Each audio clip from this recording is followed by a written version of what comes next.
British সরকার পর্যন্ত হস্তক্ষেপ করতে পারেনি। ভারত স্বাধীনতার পর থেকে নিয়ে 13তম প্রধানমন্ত্রী মনমোহন সিং তিনি পর্যন্ত সম্পত্তিতে হাত দিতে পারেননি। আর আমাদের দেশের একজন সামান্য চাওয়ালা প্রধানমন্ত্রী উনি এত বড় সাহস পায় কোথা থেকে যে আমাদের এত বড় সম্পত্তিকে দখল করে নেবে? বারাকপুরে অর্জুন সিং বলছেন বিহার থেকে লোক এনে বাংলার মুসলমানদেরকে ফিনিশ করে দেবো, আমাদের 2 ঘন্টা টাইম লাগবে না। একটা কথা বলছি শুনুন, আমরা কাঁচের চুরি করে বসে নেই, অত সহজ নয়, অত সহজ নয়। শুনুন, আপনি বিজেপির পাঁচটা দল, আপনি আরএসএস এর গোলামি করতে পারেন, কিন্তু আমরা এমন এক দেশে বসবাস করি এখানে হিন্দু মুসলিম আমরা সমানভাবে যেমন দেশকে এগিয়ে নিয়ে যাচ্ছি, দেশকে যেমন ব্রিটিশদের হাত থেকে বাঁচাতে আমরা সক্ষম হয়েছি, ঠিক পুনরায় হিন্দু মুসলিম যদি আবার আমাদের দ্বিতীয়বার যদি সংগ্রাম করতে হয়, হিন্দু মুসলিম কাঁধে কাঁধ দিয়ে বিজেপি নামক আর আরএসএস নামক অপদার্থদেরকে আমরা ভারতের মাটি থেকে উচ্ছেদ করে ছেড়ে দেব। একটা কথা বলি, আলা রাসূলিল কারীম, আম্মা বা'দ, ফাউযু বিল্লাহি মিনাশ শাইতানির রাজীম, ফাতারাব্বাসু হাত্তা ইয়াতি আল্লাহু বিআমরিহি, আল্লাহু লা ইয়াহদিল কওমাল ফাসিকিন। আলহামদুলিল্লাহ, এতক্ষণ পর্যন্ত আপনারা বিভিন্ন বক্তাদের কাছ থেকে বক্তব্য শ্রবণ করেছেন। আমি এসেছি কিছু কথা আলোচনা রাখবো, তবে আমি একটা জিনিস আপনাদেরকে ভাবাবো যে আজকে আমরা এই জায়গায় একত্রিত হলাম কেন। অনেক বক্তা বক্তব্য রেখেছেন, কিন্তু আমরা অনেক সময় মূল স্রোতকে হারিয়ে ফেলছি, যে আমাদের এই জায়গাটার আসার উদ্দেশ্য কি, কেন আমরা এসেছি, কিসের জন্য এসেছি এখানে, এইগুলো আমাদেরকে জানতে হবে। আপনারা জানেন, প্রথমে আপনাকে জানাবো যে ওয়াকফ কি, ওয়াকফটা কি এটা আমাদের জানতে হবে। খায় না গায়ে মাখে, এটা আগে জানতে হবে। আপনি ভাবছেন যে এখানে যতজন বসে আছে সবাই মনে হয় এটা বোঝে। আরে যে জাতিকে হুজুররা 50 বছর বক্তব্য দিয়ে নামাজ ফরজ এইটা বোঝাতে পারিনি, ওই জাতিকে 2 ঘন্টা মিটিং করে ওয়াকফ বোঝানো সম্ভব নয়, 2 ঘন্টাতে বোঝানো সম্ভব নয়। ওই জন্য প্রথমে আমাদেরকে বুঝতে হবে যে ওয়াকফটা কি। আপনারা জানেন যে আমাদের পূর্বপুরুষেরা 2টি উদ্দেশ্য নিয়ে তাদের সম্পত্তিকে ওয়াকফ করেছিলেন। এক, জনকল্যাণমূলক কাজে, আমার সম্পত্তিতে স্কুল হবে, আমার সম্পত্তিতে কলেজ হবে, আমার জমিতে মাদ্রাসা হবে, আমার জমিতে স্কুল হবে, আমার জমিতে বৃদ্ধাশ্রম হবে, আমার জমিতে মসজিদ হবে, এইটা একটা উদ্দেশ্য। আর একটা উদ্দেশ্য ছিল রবের সন্তুষ্টি, অর্থাৎ আমার এই জমিটা আল্লাহর রাস্তায় দান করার কারণে আমি এর প্রতিদান হিসাবে আমি আমার স্রষ্টার কাছে কিছু পাবো। এই 2টি উদ্দেশ্য মাত্র ছিল। তারপরে আমাদের জানতে হবে যে সারা ভারতবর্ষে আমাদের সেই ওয়াকফ সম্পত্তি কতটা, 9,56,000 একর জমি। 3 বিঘাতে যদি 1 একর হয়, কত লক্ষ জমি তাহলে ভারতবর্ষের মাটিতে আছে, এটা আপনার নলেজ আমি দিলাম। তাহলে আমরা যে বাংলায় বসবাস করি, এই বাংলায় আমাদের ওয়াকফের সম্পত্তি কতটা আছে না 80,548 একর জমি পশ্চিম বাংলাতে আছে।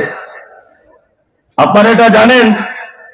আরো একটা কথা জেনে রাখা ভালো, যে এই দেশের মাটিতে হিন্দু মুসলিম ইহুদি খ্রিস্টান হাড়ি চুয়ার চামার বাগদি সবাই বসবাস করে, সম্পত্তি সবারই আছে। হিন্দু ভাইদের দেবত্ব সম্পত্তি রয়েছে, আর কোম্পানিদের জমি রয়েছে, আর অন্যান্য সম্প্রদায়ের জমি রয়েছে।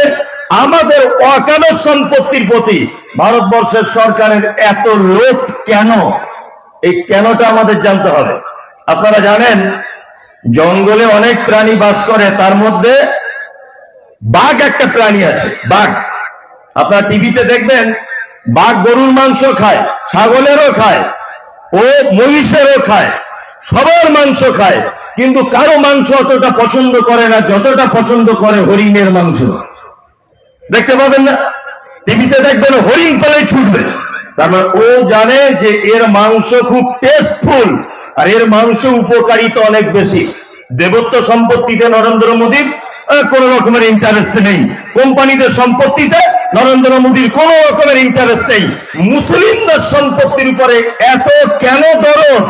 সব থেকে বড় কারণ হচ্ছে এই যে আমাদের সম্পত্তিতে যে মধু আছে, ভারতবর্ষ অন্য কোন সম্প্রদায়ের জমিতে এ মধু নেই, এ মধু নেই। একটা একটা করে মধুগুলো যদি বলা যায়, আপনি অবাক হয়ে যাবেন যে আপনি বলছেন কি?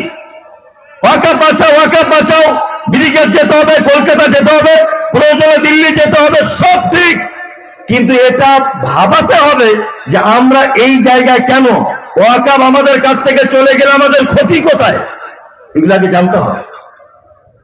এগুলো আমাদের কি জানা লাগবে কি লাগবে না? প্রথম এটা জানতে হবে। আপনারা জানেন যে নরেন্দ্র মোদী সরকার আমাদের ওয়াকাফ সম্পত্তিগুলো নিজের কাছে গচ্ছিত করে নেওয়ার জন্য একটা পরিকল্পনা করে বিল পাস করেছে।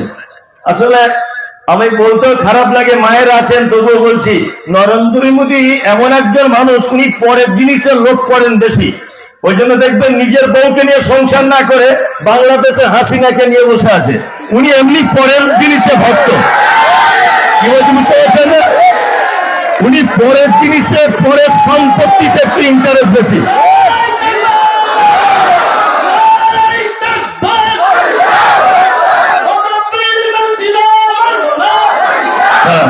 এবার একটা কথা বলি, উনি নিজের জিনিসের থেকে পরের জিনিসকে বেশি পছন্দ করেন। কি বললাম বুঝলেন? ওই জন্য উনি সর্বক্ষণ আমাদের উপর ওনার টার্গেট, কারণ পরের জমিটা নিজের নামে করে নিতে হবে। নাম্বার 2, আপনাদেরকে জানতে হবে যে ওয়াকাফ সম্পত্তি ভারতবর্ষে আমাদের হাতছাড়া হয়ে গেলে আমাদের ক্ষতি কোন জায়গায়। আপনারা জানেন 1947 সালে 15 আগস্টে ব্রিটিশদের কালো হাত থেকে আমরা স্বাধীনতা লাভ করেছিলাম এই দেশে, তাই তো? 1947-এর পরে 1956 সালে কংগ্রেস পিরিয়ডে সর্বপ্রথম ওয়াকাফ বিল পাস করা হয়। বিল পাস করা কি হয়েছিল না, ওয়াকাফ সম্পত্তিটা একটা বোর্ড দ্বারাতে পরিচালিত করা হবে। ওই জন্য ইমাম সাহেব, মুয়াজ্জিন, ওয়াকাফ সম্পত্তির বিভিন্ন বিষয় আমরা কোথায় যাই? কলকাতার ওয়াকাফ বোর্ডে। কারণ 1956 থেকে 2024 সাল পর্যন্ত এই বোর্ড দ্বারাতে পরিচালিত হচ্ছিল ওয়াকাফ সম্পত্তি। আপনারা এটাও জানেন যে এই সম্পত্তির আজ যদি আমাদের হাতছাড়া হয়ে যায়, ভারতবর্ষের স্বাধীনতার পর থেকে এই পর্যন্ত 14তম প্রধানমন্ত্রী নাম হলো তার নরেন্দ্র মোদী। এর আগে 13তম প্রধানমন্ত্রী মনমোহন সিং, 13তম প্রধানমন্ত্রী পর্যন্ত এই সম্পত্তির উপরে হস্তক্ষেপ করার রাইট পায়নি। নরেন্দ্র মোদী সেটা করে দেখাচ্ছেন বা বিল পাস করেছেন। কারণ আপনারা জানেন এই বিল পাস যদি একবার হয়ে যায়, তাহলে আপনার আব্বা মারা গেলে কবরস্থানে কতটা গর্ত করতে হবে, কাফনের কাপড়টা সাদা হবে না কালো হবে, কবরটা দক্ষিণ দিকে মুখ থাকবে না পূর্ব দিকে পা থাকবে, এই সমস্ত পদ্ধতি জানতে হবে কাদের কাছে? না অমিত শাহর মতো একজন কুলাঙ্গার মানুষের কাছে আমাদের জানতে যেতে হবে। কি বলছি বুঝতে পারছেন না? জানতে যেতে হবে কাদের কাছে? বাপ মারা গেছে আপনার, মসজিদের তারাবি হলে আপনারা মসজিদে হাবেজ সাহেব রাখেন, এই হাবেজ সাহেব নির্বাচন করার জন্য শুভেন্দু অধিকারীর মতো একজন অমানুষের কাছে পারমিশন নিতে যেতে হবে যদি ওয়াকাফ সম্পত্তি হাতছাড়া হয়ে যায়। আপনারা মনে হয় বুঝতে পারছেন না। এইগুলো জাতিকে আগে বলতে হবে যে আমাদের ক্ষতি কোথায়। এই সম্পত্তি যদি আমাদের হাতছাড়া যদি হয়ে যায়, আপনার মসজিদের ইমাম নির্বাচন করবেন কে? ডিস্ট্রিক্ট ম্যাজিস্ট্রেট তিনি করবেন, ডিএম করবেন। আপনার আর হাতে কোনো স্বাধীনতা থাকবে না, কোনো স্বাধীনতা থাকবে না। আল্লাহু আকবার। আপনাদেরকে একটা কথা বলি, সারা ভারতবর্ষের 9,56,000 একর জমি, এই সম্পত্তির যা আয় হয়, এই আয় যদি সারা ভারতবর্ষের মুসলিমরা বসে বসে চেয়ারের উপরে পা দিয়ে পা দুলিয়ে যদি খায়, সম্পত্তি খেতে 1 বছরের ইনকামে লাগবে 30 বছর। 30 বছর 1 বছরের ইনকাম। আপনারা জানেন যে 1972 সালে 1 আগস্ট হুগলি জেলাতে একটা লোকের জন্ম, তার নাম হাজী মোহাম্মদ মহসিন। নাম শুনেছেন? হাজী মোহাম্মদ মহসিন। উনি 1800 সালে নিজের সম্পত্তি এবং নিজের বোনের সম্পত্তি এবং পৈতৃক সম্পত্তি 1800 সালে তখন ভারতবর্ষ স্বাধীনতা লাভ করেনি, 200 কোটি টাকা আল্লাহ রাস্তায় তিনি দিয়ে দিয়েছিলেন গরিব অসহায় দুস্থ মানুষদের জন্য। 200 কোটি টাকা 1800 সালে। তারপরে 1900, তারপর 1947 15 আগস্টে এই দেশ স্বাধীনতা লাভ করেছে। তার মানে হাজী মোহাম্মদ মহসিনের 200 কোটি টাকা 1800 সালে ওয়াকফ করা সম্পত্তি ব্রিটিশ সরকার পর্যন্ত হস্তক্ষেপ করতে পারেনি। ভারত স্বাধীনতার পর থেকে নিয়ে 13তম প্রধানমন্ত্রী মনমোহন সিং, তিনি পর্যন্ত সম্পত্তিতে হাত দিতে পারেননি। আর আমাদের দেশের একজন সামান্য চাওয়ালা প্রধানমন্ত্রী, উনি এত বড় সাহস পায় কোথা থেকে যে আমাদের এত বড় সম্পত্তিকে দখল করে নেবে? শুনুন, একটা কথা বলে দিই, শুনে রেখে দেন। আজকে পুতল্লাপুরে এই প্রোগ্রাম, 26 তারিখে ব্রিগেডে প্রোগ্রাম, 26 তারিখ প্রোগ্রাম করার পরেও এই বিল যদি প্রত্যাহার না হয়, বাতিল যদি না হয়, আগামী দিনে সবাই কাপড়ের কাপড় কলকাতা থেকে কিনে নিয়ে আসবেন, মাথায় বেঁধে দিল্লির পার্লামেন্ট পর্যন্ত অচল করে দিতে হবে। আমরা সেই জাতি 1000 বছর এদের শাসন করেছি। একটা বাংলায় কথা আছে, বানর বুড়ো হয়ে গেল বানর গাছে ওটা ভোলে না। একটা কথা মাথায় রাখবেন, 1000 বছর আমরা এদের শাসন করেছি। আমাদের কত সহজ মনে করো না। কোরআনে একটা কথা আছে, ওয়ারিস আনিল জাহিলি। আল্লাহ মুহাম্মদ সাল্লাল্লাহু আলাইহি ওয়াসাল্লামকে বলছেন, আপনি যাই করেন আর নাই করেন, মূর্খ মানুষদের কাছ থেকে দূরে থাকবেন, মূর্খ মানুষদের কাছ থেকে দূরে থাকবেন। আপনারা জানেন যে দেশের প্রধানমন্ত্রী হিসাবে মনমোহন সিং পর্যন্ত উচ্চ শিক্ষিত মানুষরা ছিলেন, উচ্চ শিক্ষিত ব্যারিস্টার, মাস্টার, উচ্চ শিক্ষিত মানুষরা দেশের প্রধানমন্ত্রী হয়েছেন। কিন্তু ইনি এমন একজন প্রধানমন্ত্রী, নিজেদের সার্টিফিকেট প্রমাণটা সেটাও জাল। ইনি সেই প্রধানমন্ত্রী কেদারনাথের সোনার ঘন্টা বিক্রি করে পিতলের ঘন্টা দিয়ে পরিবর্তন করে দিয়েছে। উনি সেই প্রধানমন্ত্রী, কেদারনাথের সোনার ঘন্টা চুরি করে বিক্রি করে দিয়েছে। ইনি কে?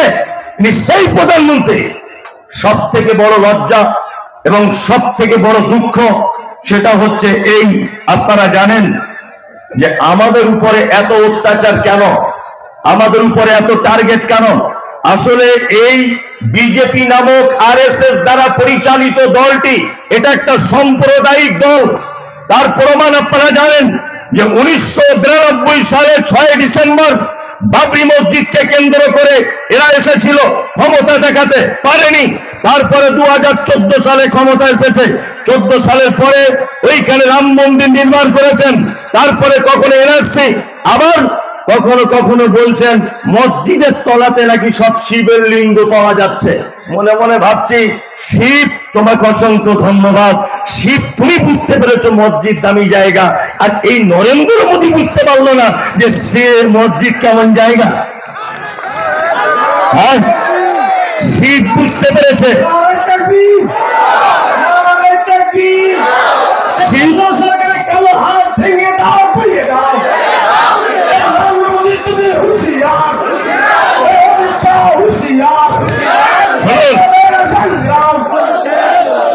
একটা কথা বলি, এগুলো হচ্ছে একটা ইস্যু। এগুলো কি একটা ইস্যু? আপনারা জানেন প্রথম 2 বার এক সংখ্যাগরিষ্ঠতায় তিনি দেশের প্রধানমন্ত্রী হয়েছেন, আর এবারে এককভাবে দেশের প্রধানমন্ত্রী হতে পেরেছেন? পারেননি। উনি অন্য দলের হাত ধরে দেশের প্রধানমন্ত্রী হয়েছেন। তিনি জানেন যে আগামী দিনে মানুষ আমাকে চামড়ার জুতো দিয়ে দেশ থেকে বিদায় করবে।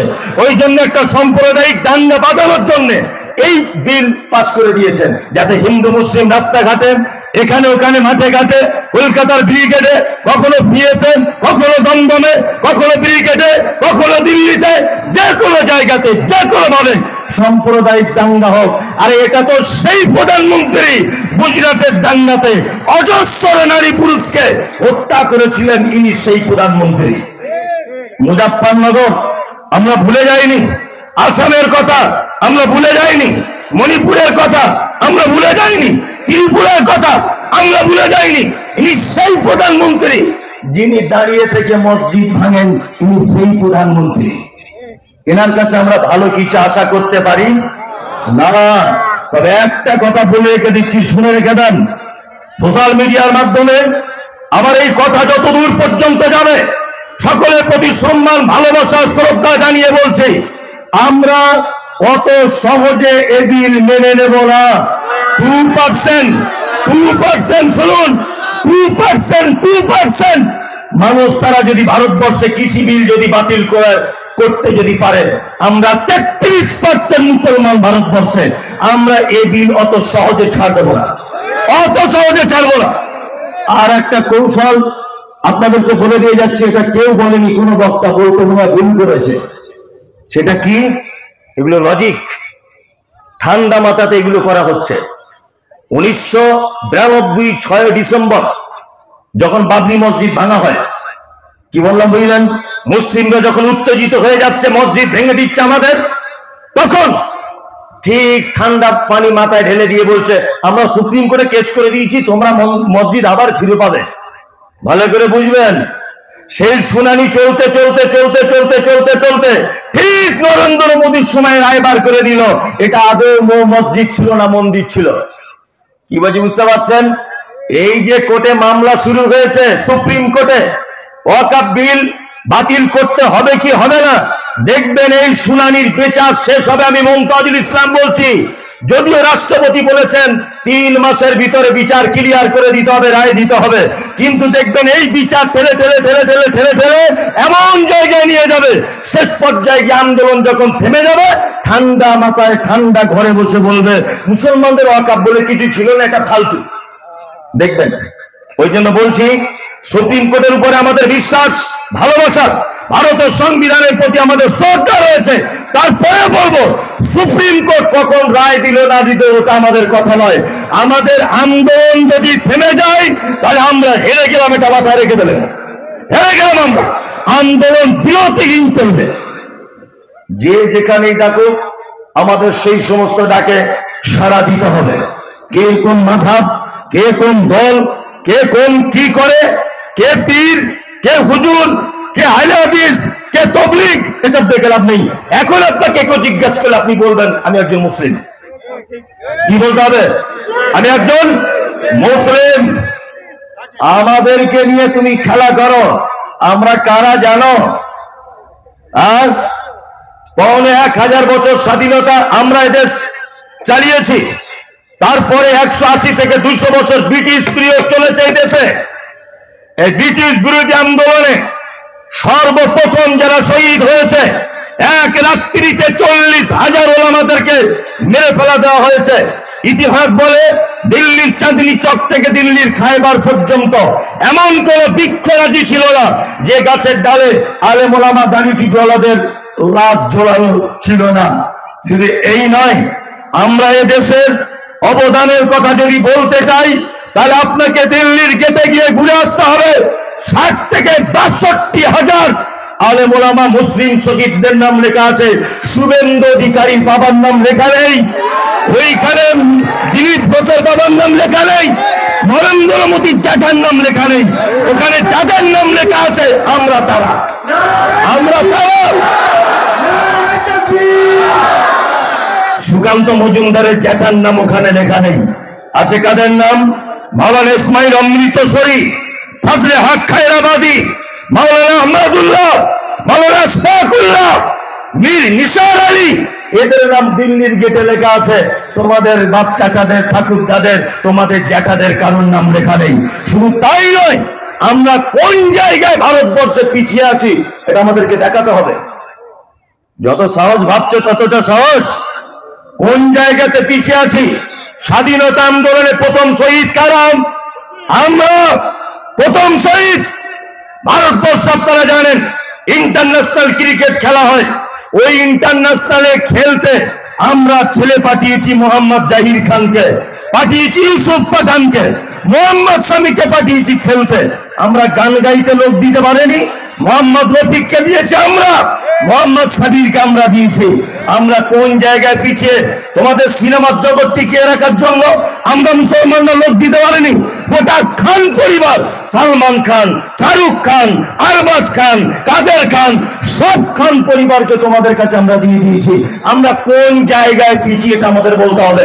ভারতবর্ষের ঐতিহ্যবাহী কুতুব মিনার আমরা তৈরি করেছি, তাজমহল আমরা তৈরি করেছি, ওই আপনার চারমিনার আমরা তৈরি করেছি, কলকাতার ব্রিগেড আমাদের বাপত্তি সম্পত্তি।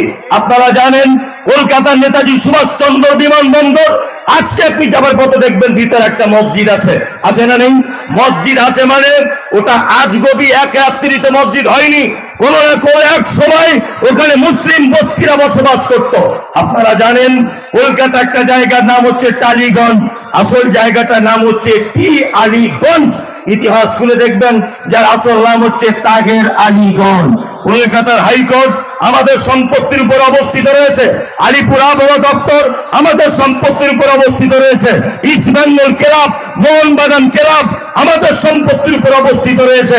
আর আশ্চর্য ব্যাপার, ওই আপনার হায়দ্রাবাদের চারমিনার আমাদের সম্পত্তির উপরে বসে আছে। আপনারা জানেন ওই আপনার হাজারদুয়ারি মুর্শিদাবাদের আমাদের সম্পত্তির উপর বসে আছে। দিল্লির মসজিদ, কলকাতার নাখোদা, সারা ভারতবর্ষ ঐতিহ্যবাহী যত সম্পদ রয়েছে সমস্ত সম্পদ আমাদের সম্পত্তিতে অবস্থিত। তোমরা আমাদের সম্পত্তি করার পরিকল্পনা করছো।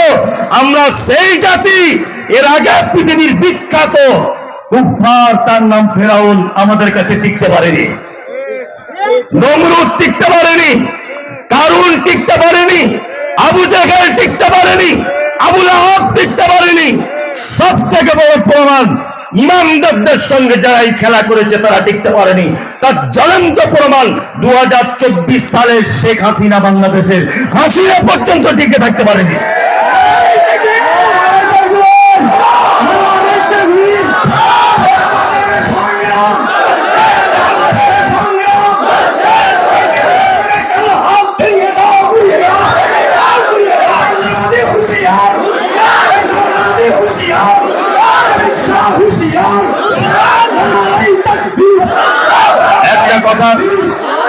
একটা কথা বলে দিই, শুনে রেখে দেন। আপনারা জানেন আন্দোলন বিপ্লব ঘটাতে পারে, তার জ্বলন্ত প্রমাণ পার্শ্ববর্তী দেশ। আন্দোলনের মাধ্যমে তাদের বিপ্লব এসেছে। আপনারা জানেন ট্রাক্টর, কোদাল, ঝুড়ি নিয়ে কৃষকরা যেভাবে আন্দোলন করে তাদের বিলকে পার্লামেন্টে বাতিল করতে সক্ষম হয়েছে। আমরা ঠিক তেমন ভাবেই এই বিল বাতিল না হওয়া পর্যন্ত আমরা পিছিয়ে চলে আসবো না, ইনশাল্লাহ, ইনশাল্লাহ, ইনশাল্লাহ। যেখানে যে দলই ডাকুক না কেন আমরা ঐক্যবদ্ধভাবে এই বিল প্রত্যাখ্যান না হওয়া পর্যন্ত আমরা ময়দান ছাড়বো না, ইনশাল্লাহ। তবে একটা কথা বলে দিই, ভারতবর্ষের সংবিধানকে অপমান করবেন না। রাস্তা ধারে দাঁড়িয়ে আছেন প্রশাসনিক ভাইরা, ওনাদের সঙ্গে কাঁধে কাঁধ মিলিয়ে ওনাদেরকে সম্মান শ্রদ্ধা জানিয়ে আমরা এই প্রতিবাদ করে যাব। তবে একটা কথা বলে দিচ্ছি, শুনে রেখে দেন, ঘর মে আগ লাগি হ্যায় ঘর হি কি চিরাগ সে, ঘর মে আগ লাগি হ্যায় ঘর হি কি চিরাগ সে। প্রত্যেক জায়গাতে আমরা মিটিং করতে চাইছি, প্রত্যেক জায়গাতে। অনেক জায়গাতে থানা পারমিশন দিচ্ছেন না, থানা পারমিশন দিচ্ছেন না। যখন কোন রাজনৈতিক নেতাকে আমরা ডাকতে যাচ্ছি, আপনারা একটু চলুন, বলছে আমরা থাকবো না। আমার মনে হচ্ছে যে এই পাঞ্জাবি টুপিওয়ালাদের ভিতরেই, মুসলিম ঘরেই এমন কিছু মুনাফিক ঢুকে গেছে যারা রাজনীতির কারণে নিজেদের মাথাগুলোকে বিক্রি করে দিয়েছে।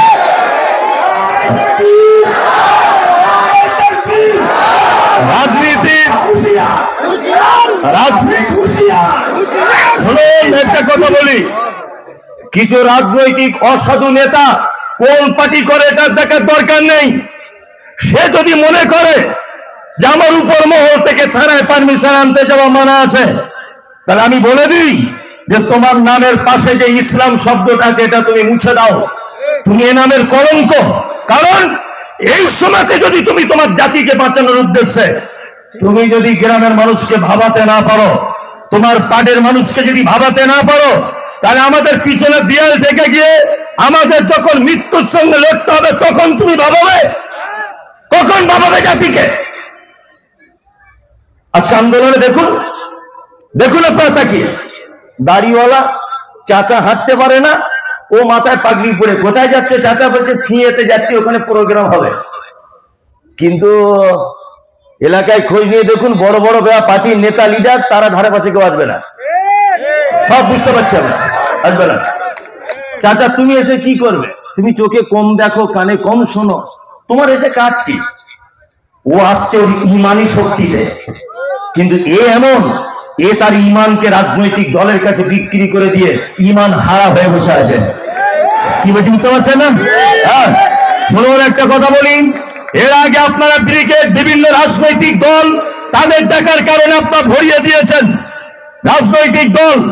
আর আমি বলছি আপনাদেরকে, আগামী 26 এপ্রিল ব্রিগেডে ডাকা হয়েছে ভারতবর্ষে মুসলিম পার্সোনাল ল বোর্ড এবং সারা পশ্চিমবাংলার যত সংগঠন রয়েছে, জমিয়তে আহলে হাদিস, সুন্নাতুল জামাত, ফুরফুরা, আপনাদের ওলামায়ে দ্বীন, ওলামায়ে বাংলা, সমস্ত সংগঠনের পক্ষ থেকে কলকাতাতে ডাকা হয়েছে ব্রিগেড ময়দানে।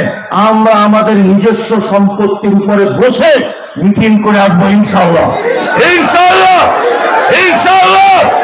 আমরা ভীরু নই, আমরা আমাদের অধিকার বাঁচাতে, নিজের জমি ফেরত পেতে এর সংগ্রাম আমাদের চলতেই থাকবে ইনশাআল্লাহ, ইনশাআল্লাহ।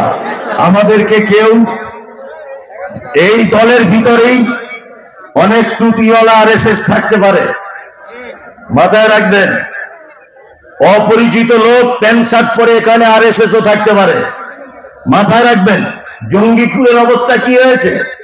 ঝামেলা করেছে কারা? BJP, RSS.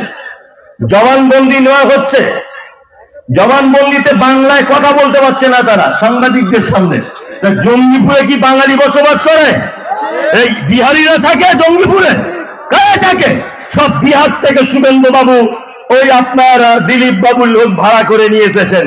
আসলে একটা কথা কি জানেন তো, দেখবেন একটা অন্য পাড়ার কুকুর যখন আর এক পাড়ায় যায়, 4-5টা কুকুর যখন তাকে ঘিরে ধরে, ওতে একা, তখন দেখবেন দাঁত বার করে কামড়াতে না পারলে, তাই না?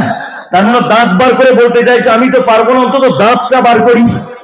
তা শুভেন্দু বাবুর অবস্থা ঠিক আছে তেমন, বাংলাতে কোনো অস্তিত্ব নেই, শুধু দাঁত বার করছে। ওই রকম দাঁতের আমরা 10 পয়সা দাম দেই না।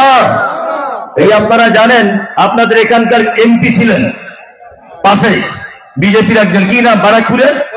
অর্জুন সিং। অর্জুন সিং বলছেন বিহার থেকে লোক এনে বাংলার মুসলমানদেরকে ফিনিশ করে দেবো, আমাদের 2 ঘন্টা টাইম লাগবে না। একটা কথা বলছি শুনুন, আমরা কাঁচের চুরি করে বসে নেই, অত সহজ নয়, অত সহজ নয়।